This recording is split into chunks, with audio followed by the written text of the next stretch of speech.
Wel, bore yma, dyn ni nôl yn y cyfres, dyn ni wedi bod yn mynd troi ers y Pasg, sef beth nesaf.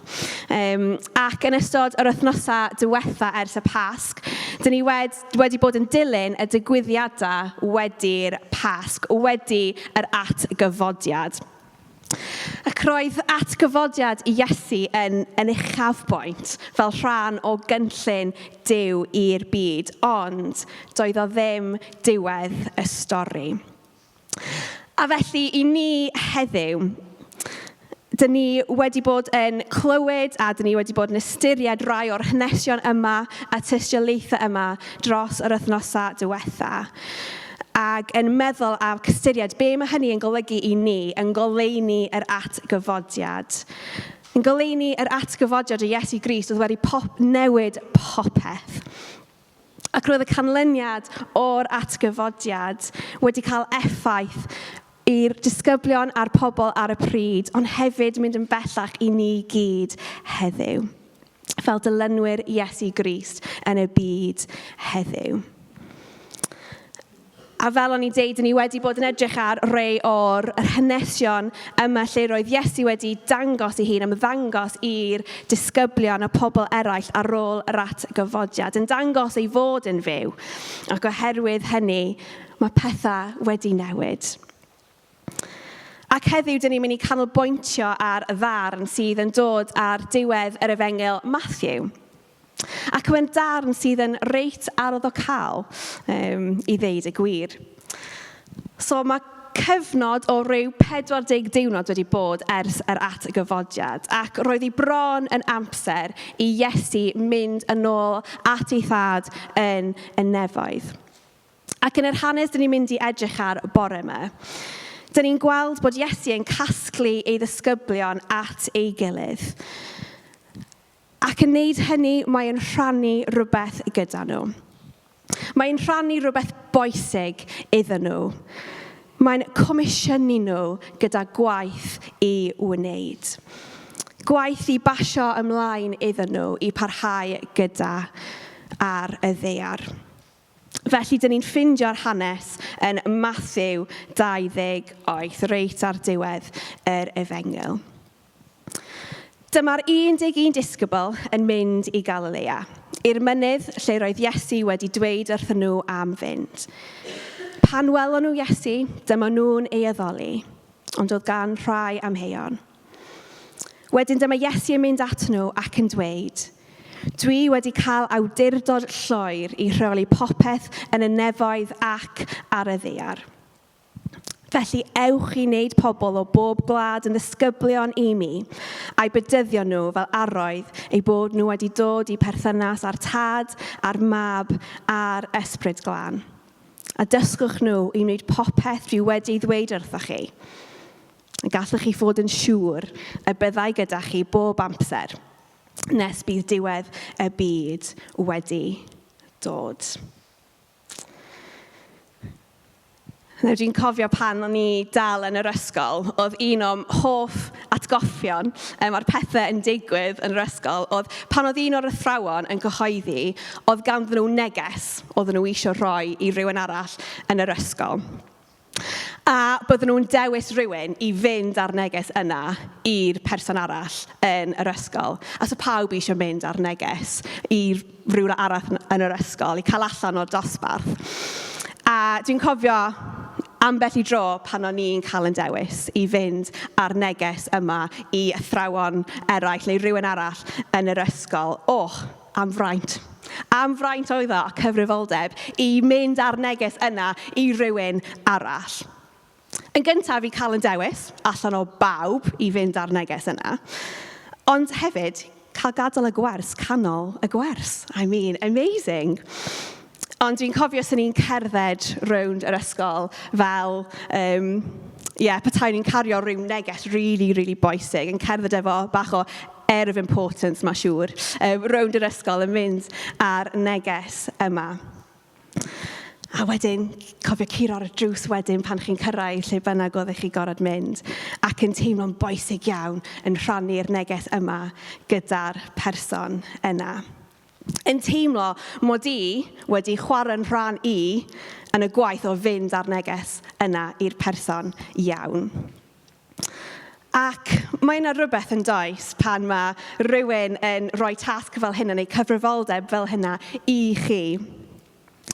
A dych chi gorau chwarae eich rhan chi, ynddo fo, yn dydach, pan dych chi'n cael ein gofyn i wneud hynny, i gwblhau'r tasg ac i rhannu'r neges neu beth bynnag sydd wedi cael ei roi i chi.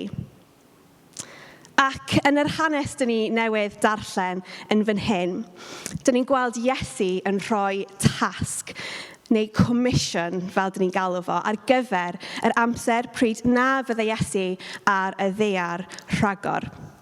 Felly, wrth ni edrych ar hynny gyda'n gilydd bore yma, dwi eisiau ni tynnu 3 peth allan ohono fe, yn meddwl be mae hynny i wneud efo ni gyd heddiw.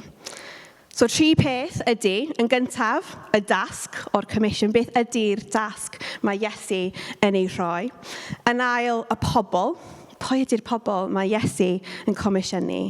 Ac yn drydydd, i edrych ar y ddewyd o comisiwn. So dyna lle dyn ni'n mynd gyda'n gilydd bore yma.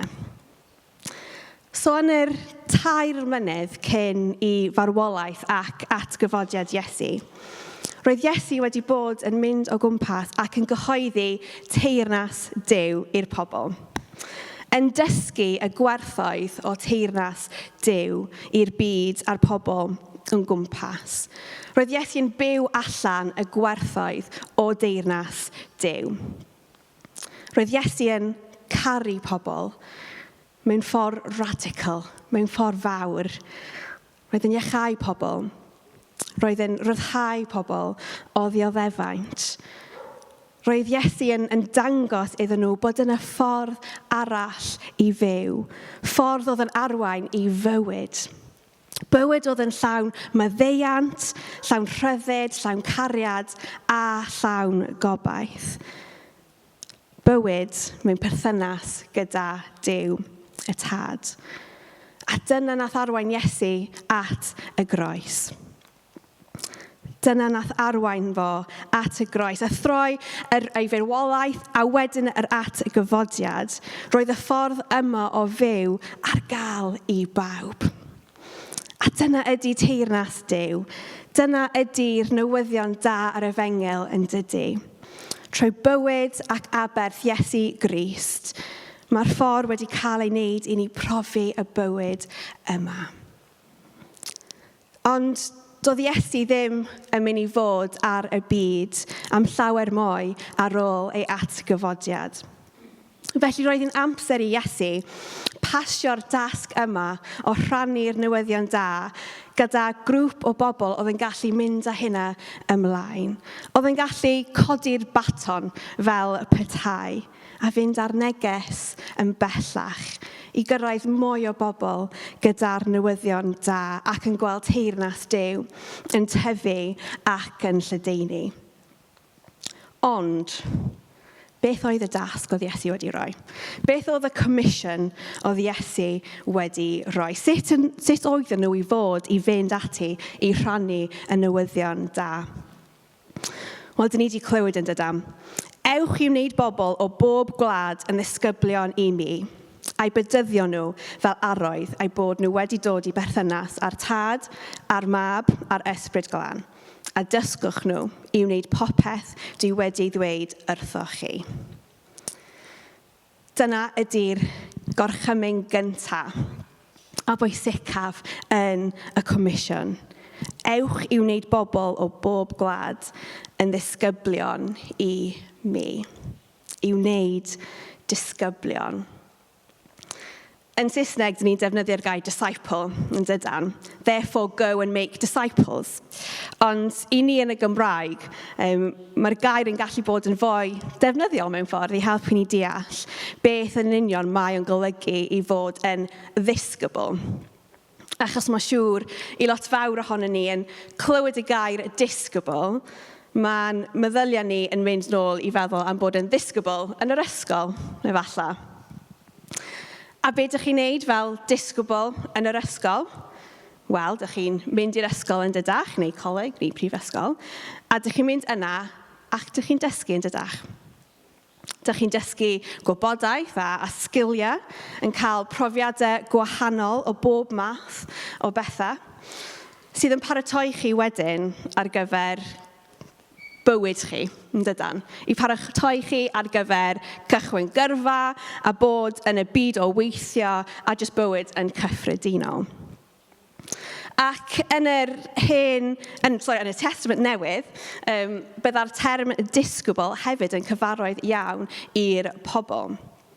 Achos yn y diwylliant yna, roedd yna rabbis, sef athrawon, oedd nhw'n athrawon yn dysgu'r cyfraith a chrefydd ar yr amser yna. A byddai pob rabbi yn cael disgyblion o dan fo. Ac oedd y pobl yn dod o dan y rabbi fel disgyblion, a bydden nhw'n cael eu dysgu gan y rabbi. Bydden nhw yn dysgu am y Torah, sef y 5 llyfr gyntaf o'r Hen Testament, fel dyn ni'n ei nabod o heddiw, a hefyd am fywyd yn cyffredinol. Felly mae'r disgyblion yma, bydden nhw'n cael eu hyfforddi gan y rabbi. Bydden nhw'n cael eu dysgu, hyfforddi a paratoi gan y rabbi yma i dyfu ac i fod fel y rabbi. Gyfalle i ni heddiw, mae yna gair sy'n helpu ni hefyd i feddwl am hyn ac yn cwmpasio'n well chydig bach. Y gair prentice, fel dyn ni yn sôn am. Prentice, rhywun sydd yn dysgu crefft oddi wrth rhywun arall, rhywun fwy profiadol, rhywun sydd yn gallu dysgu ni y skills o wneud y crefft. Felly, mewn ffordd tebyg, dyna oedd fod yn ddisgybl. Felly, yn meddwl am fod yn disgybl i Iesu Grist, mae bod yn disgybl Iesu yn golygu rhywun sydd yn ddilyn Iesu Grist yn gyntaf.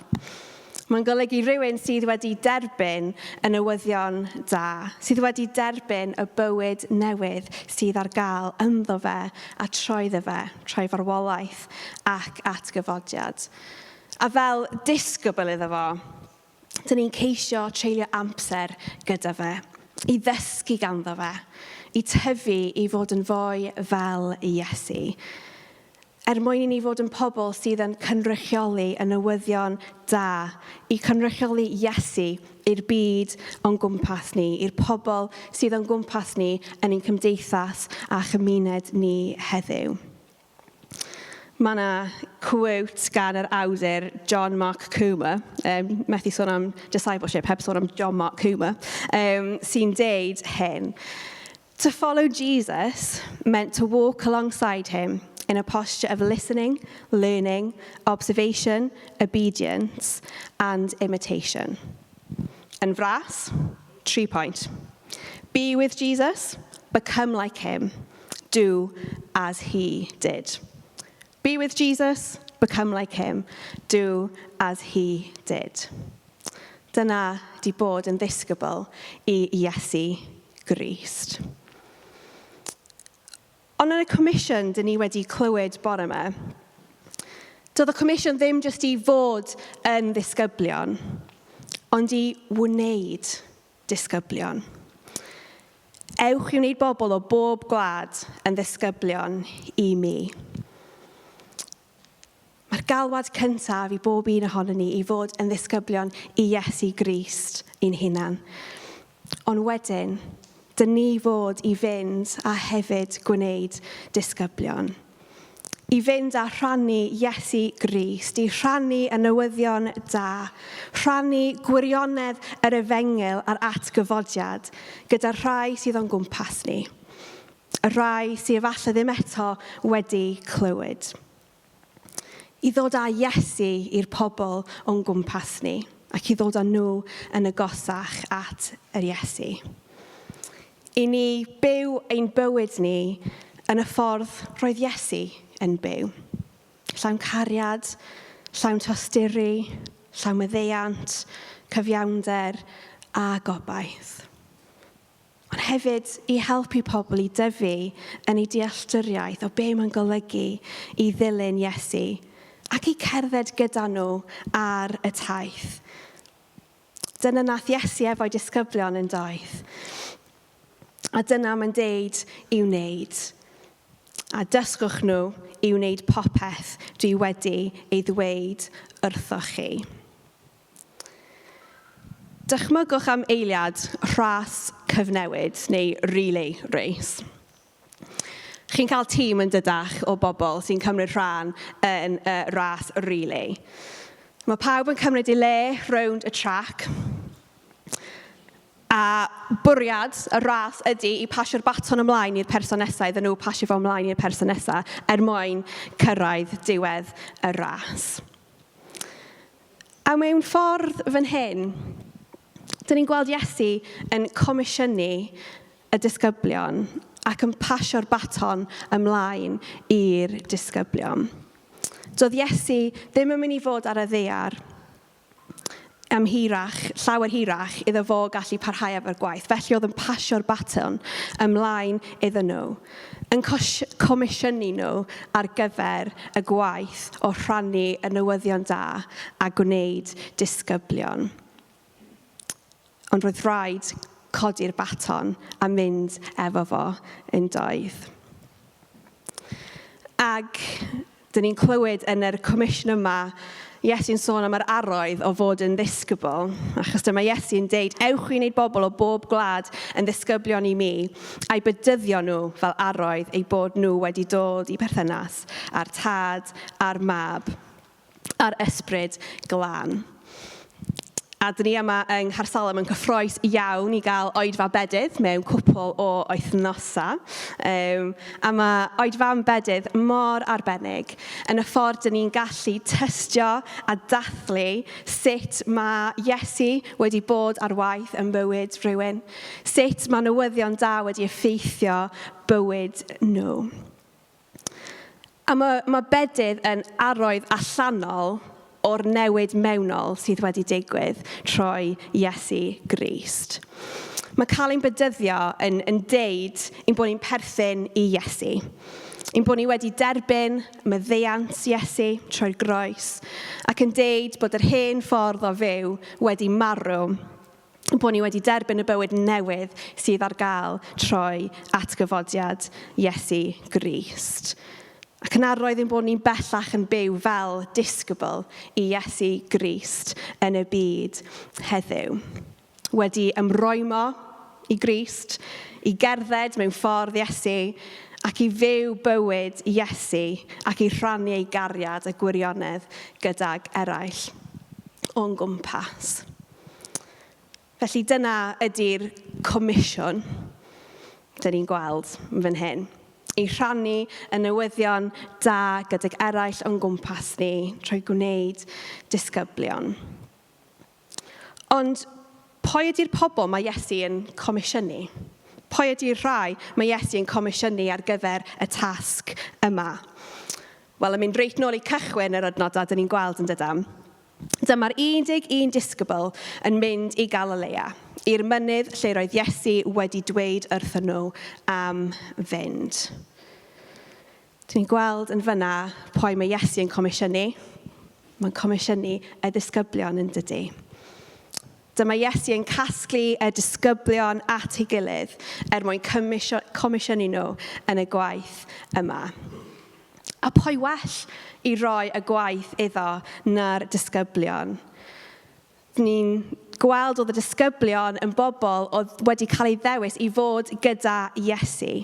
Wedi cael ei galw gan Iesu i fod gyda fe. Ac am 3 mlynedd roedd y disgyblion yn dilyn Iesu o gwmpas. Roedden nhw'n gweld popeth roedd Iesu yn gwneud. Roedden nhw'n clywed popeth oedd Iesu yn dysgu. Ac oedden nhw'n dod i adnabod Iesu fel mab Duw a'r Meseia.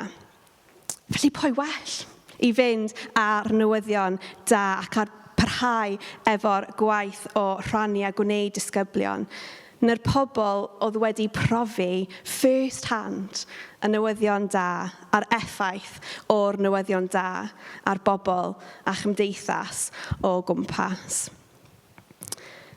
Ac felly troi disgyblion, aeth y newyddion da ar led, yn doedd. Troi disgyblion, daeth mwy a mwy o bobl i glywed am Iesu, dod i gyfarfod gyda'r Iesu a derbyn bywyd newydd ynddo fe. A fel canlyniad o hynny, tyfodd teyrnas Duw. A tyfodd eglwys Crist. Nawr i edrych ar y disgyblion, efallai ar bapur, doedd nhw ddim yn edrych fel y grŵp mwyaf accomplished i'r job, os taw dyna di'r gair iawn. Doedden nhw ddim yn bobl gyda gradd mewn diwinyddiaeth. Doedden nhw heb di treulio blynyddoedd yn astudio yr ysgrythur neu blynyddoedd yn coleg Beiblaidd. A dyn ni'n gweld yn yr adnodau gyntaf, roedd rai dal yn amau. Pan welon nhw Iesu dyma nhw'n eiddoli, ond oedd gan rhai amheuon. Hyd yn oed ar ôl yr atgyfodiad, ar ôl i Iesu dangos ei hun iddyn nhw, treulio amser gyda nhw, roedd nhw dal amheuaeth. Dyn ni ddim yn gallu bod yn sicr o ran beth oedd yr amheuaeth, ond yn deud oedd gan rhai amheuon. So felly byddwch chi'n disgwyl i Iesu casglu'r disgyblion at ei gilydd a deud, reit, chi sydd gyda amheuon, arhoswch chi fyma, i chi sydd ddim, dewch gyda fi, efo rhywbeth i rannu gyda chi. Ond nid dyna mae Iesu yn gwneud na. Mae Iesu yn comisiynu pob un ohono nhw. Hyd yn oed yn ei hansicroedd a'r amheuon, a ella ofn, dyma Iesu yn comisiynu pob un ohono nhw yn y gwaith. Nhw oedd y pobl gorau i'r tasg. Nhw oedd y rhaid wedi cael ei dewis gan Iesu a wedi cael ei comisiynu gan Iesu. Cyrthyn ni edrych ar y comisiwn yma. Nid just comisiwn i'r disgyblion ar y pryd yn unig oedd y comisiwn yma. Ond mae'n comisiwn sy'n cael ei rhoi i pob un ohono ni heddiw sydd yn dilyn Iesu Grist. Pob un ohono ni sydd yn ddisgybl i Iesu Grist, sydd wedi derbyn y newyddion da. Mae Iesu Grist yn ein comisiynu pob un ohono ni heddiw i fynd a rhannu y newyddion da gyda rhai sydd o'n gwmpas ni. I wneud disgyblion, i ddod â pobl yn agosach at y person o Iesu Grist. Dyn ni'n cael ein galw i rhannu y newyddion da, i chwarae yn rhan ni, yn rhannu y newyddion da. Yn meddwl nôl i'r delwedd yna o'r ras relay. Unwaith mae person wedi derbyn y baton, roedd rhaid iddyn nhw rhedeg gyda fe i'r person nesaf, doedd, a pasio fo ymlaen. Doedd dim pwynt iddyn nhw jyst sefyll yna gyda'r baton a disgwyl. Oedd rhaid nhw rhedeg gyda fe i mynd efo i cyrraedd y person nesaf. Ac mewn ffordd, mae'r un peth i ni, a beth mae'n golygu i ni rhannu y newyddion da.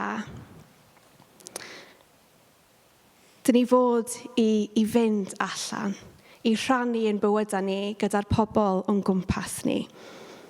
Dyn ni'n fod i fyw yn bywyd Cristnogol ni allan o'r waliau y capel. Dyn ni fod i fyw yn bywyd ni fel disgybl a disgyblion Iesu Grist yn ein cymunedau ni, yn ein strydoedd ni, yn ein llefydd gwaith ni, yn cymdeithas ni heddiw. Dyn ni'n pobl, fel yr 11 disgybl, sydd wedi cael ein anfon allan gyda'r newyddion da. Mae'r enw, os chi'n edrych yn Bible.net, sy'n cael ei roi i'r bit yma yn Mathew, mae'n cael ei alw y Comisiwn Mawr. A dyna dyn ni'n galw yr bit ni wedi darllen bore yma, y Comisiwn Mawr. Ac ydy, mae o'n comisiwn mawr yn dydy pan dyn ni'n clywed o. Mae'n gallu swnio fel tasg eitha mawr. Ond, dydy Iesu ddim yn gadael y disgyblion gyda'r comisiwn o wneud disgyblion a dyna fo, off â nhw i wneud y gwaith. Na, achos mae Iesu yn gorffen trwy rhannu y ddewyd gyda nhw. Y ddewyd sydd yn holl bwysig i'r comisiwn yma. Y ddewyd sydd yn holl bwysig i gynllun Duw a'r gwaith mae Duw yn gwneud yn y byd. A dyma fo. Gallwch chi fod yn siŵr y byddai I gyda chi bob amser nes bydd diwedd y byd wedi dod. Gallwch chi fod yn siŵr y byddai gyda chi bob amser nes bydd diwedd y byd wedi dod. A dyna'r ddewyd mae Iesu yn rhoi.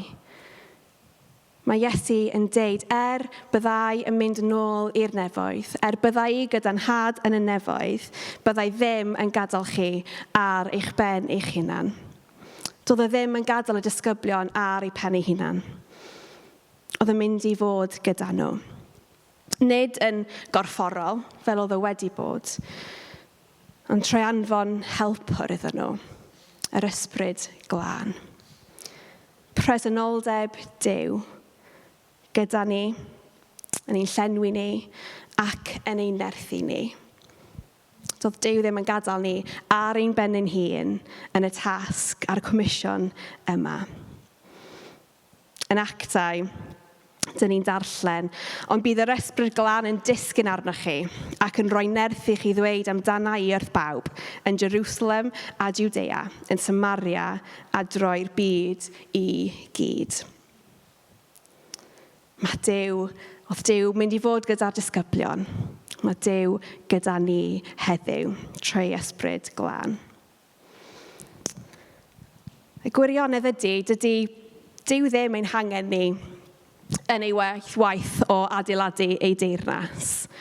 Achos dydy ddim amdano ni. Ond mae Duw yn ein dewis ni. Mae'n dewis ni I ddefnyddio ni ar gyfer gweld ei deyrnas ef yn tyfu. Yn dewis defnyddio pob un ohono ni fod yn dystion iddo fo yn y byd yma.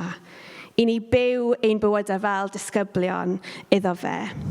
I pwyntio pobl at Iesu ac I ddod â pobl at yr Iesu. Mwyn I bobl cael gweld, cael clywed a cael profi Iesu Grist a derbyn bywyd newydd yn Iesu. Ond dyn ni methu gwneud o'n nerth yn hunan. Dyn ni methu. Mae Duw yn ein galluogi ni. Mae Duw yn ein llenwi ni ac yn ein nerthu ni gyda'r ysbryd glân. Mae cwblhau yr gwaith mae Duw yn rhoi I ni yn dod allan o gael ein llenwi gyda'r ysbryd glân. Ein llenwi ni gyda nerth, doethineb a hyder a gwefr o be mae Duw wedi gwneud drosto ni.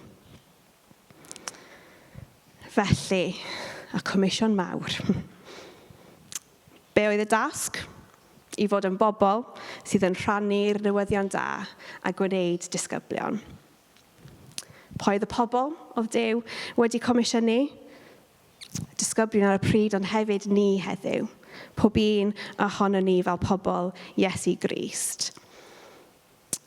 Ac yr ddewyd sy'n gwneud hwn I gyd yn bosib, di bod ni'n ddim ar yn ben ein hunan. Mae gyda ni Duw troi ei ysbryd yn ein harfogi ni ac yn ein galluogi ni I wneud y gwaith mae Duw wedi ein comisiynu pob un ohono ni I wneud. Cyfalle bore yma dych chi yn gwrando ar y geiriau yma a dych chi eich hunan ddim wir wedi dod I nabod yr Iesu yma. Falle bod chi mewn lle o eisiau dod I nabod Iesu yn well. Lle mae tro gyntaf neu allu hyd yn oed yn fwy. Trwy farwolaeth ac atgyfodiad mae bywyd newydd trwyddo fe ar gael I pob un ohono ni. Ac mae yna gwahoddiad I bob un ohono ni I ddod I fewn i'r bywyd yma, I dderbyn maddeuant ganddo fe. I dderbyn bywyd newydd ynddo fo. I ddod i nabod Iesu fel ffrind ag arglwydd, ac ni fod yn ddisgyblion iddo fe. Ond efallai bore yma, ydych chi yn clywed y geiriau, ydych chi'n meddwl, mae hwn yn swnio'n rhy fawr. Mae'r comisiwn yma yn swnio'n rhy fawr, rhy anodd i wneud. Wel, y newyddion da ydy bod ni ddim angen mynd yn bell mwyn cychwyn yn y comisiwn yma. Dyn ni ddim angen cychwyn yn fawr. Dyn ni ddim angen symud i ochr arall y byd mwyn rhannu newyddion Iesu. Achos mae'n cychwyn yn gyntaf reit lle yda ni. Mae'n cychwyn wrth i ni edrych ar lle mae Duw wedi ein rhoi pob un ohono ni heddiw. Ein teuluoedd ni, strydoedd ni, cymunedau ni, hysgolion ni. Dyna lle mae'n cychwyn. Dyna ydy'r llefydd mae Duw wedi rhoi pob un ohono ni. I ni allu i rhannu y newyddion da. Dyna'r pobl allwn ni ddangos Iesu ato nhw. Trwy'n geiriau, trwy'r ffordd dyn ni'n trin pobl, y ffordd dyn ni'n ymateb i sefyllfeuoedd, y ffordd dyn ni'n dangos Iesu trwy bywyd ni. Mae yna ffordd dyn ni'n byw ein bywyd fel disgybl i Iesu Grist yn y llefydd mae Duw wedi ein galw ni. Nes i clywed stori wrth paratoi ac nath o rili taro fi, so dwi'n mynd i rannu fo gyda chi. Un bore ar ôl storm, o storm wedi bod lan y môr. Ac y bore wedyn, roedd yna hen ddyn yn cerdded ar lan y môr. Ac ar lan y môr roedd yna miloedd o starfish. Oedd yr llanw wedi dod nhw fewn yn y storm, ond erbyn hyn oedd y llanw wedi mynd allan. Ac oedd y haul yn cychwyn codi. Ac oedd yn y beryg bydda'r starfish yma jyst yn marw yn y gres o'r ddiwrnod, heb gallu cyrraedd y dŵr. Ac wrth i'r dyn yma cerdded ar lan y môr, welodd e bechgyn ifanc yn codi yr starfish ac yn ysgafn iawn yn rhoi nhw nôl yn y dŵr. Ac oedd e'n pendroni, yn meddwl, be yn y byd mae'n neud? Felly wrth iddo fo cyrraedd yr bachgyn bach yma, dyma fe'n deud wrtho fe, mae yna miloedd o starfish, mae yna milltiroedd mawr o draeth. Ti ddim yn gallu gwneud gwahaniaeth yn fan hyn. Mae'n job rhy fawr, ti'n methu gwneud gwahaniaeth. Ond dyma'r bachgyn ifanc yn oedi, yn plygu lawr, yn codi un starfish i fyny, yn rhoi yn ôl yn y môr. Ac edrychodd ar y dyn, a nath o deud, gwnes i'r gwahaniaeth i'r un yna. Ac i ni heddiw, falle byddwn ni ddim yn gallu cyrraedd miloedd o bobl. Byddwn ni methu cyrraedd traeth cyfan fel petai. Ond dyn ni gyd yn gallu cyrraedd yr un neu ddau mae Duw wedi rhoi yn ein bywydau ni. Dyn ni gyd yn gallu bod yn pobl sydd yn annog. Dyn ni gyd yn pobl sydd yn gallu gweddio. Dyn ni gyd yn pobl sydd yn gallu bod yn presennol yn y llefydd mae Duw wedi rhoi ni. A gadael i'r ysbryd glân gwneud y gwaith. Gadael i'r ysbryd glân gweithio ynddo ni a thrwyddo ni. I arwain ni at y pobl yma. Fel bod ni'n gallu dangos Iesu. A dyn ni'n gallu mynd â Iesu i fewn i'r llefydd lle yda ni. Nid un moyn ni, ond moyn i ni gwneud ein rhan ni, fel rhan o cynllun Duw i'r byd, ac i weld teyrnas fe yn tyfu. Y teyrnas oedd wedi yn barod, wedi cychwyn torri trwy marwolaeth ac atgyfodiad Iesu. Ond yn gweld y teyrnas yn cael ei adeiladu, yn cael ei ledaenu yn bellach.